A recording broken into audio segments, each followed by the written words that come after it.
রমজান মাসে সবাই মিলে একসাথে ইফতার করার যেমন আছে আনন্দ, তেমনি ঐতিহ্য আর সংস্কৃতির অবিচ্ছেদ্য একটি অংশ হয়ে দাঁড়িয়েছে জিলাপি, মুড়ি কিংবা চপ খাওয়ার রীতি। পেঁয়াজু আর বেগুনি ছাড়া যেন ইফতার জমেই না।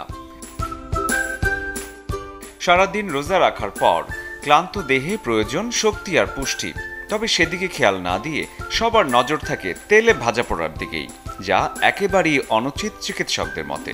কারণ সারাদিন অনাহারের পর ভাজা পোড়া খাবার রোজাদারদের রোগ প্রতিরোধ ক্ষমতা নষ্ট করে দেয়।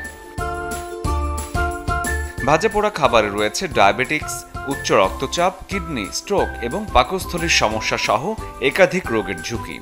তার উপর যদি হয় পোড়া তেলে ভাজা, তাহলে তো সংখ্যা আরও বেড়ে যায়।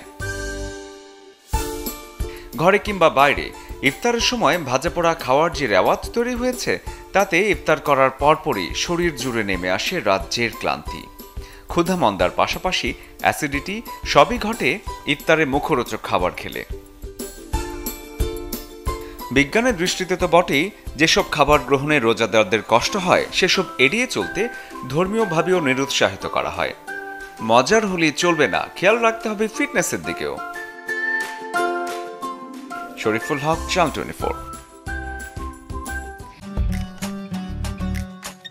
আমি আর ম্যাগি, স্বাদ ও ভালোবাসার দারুণ জুটি। From Nestle.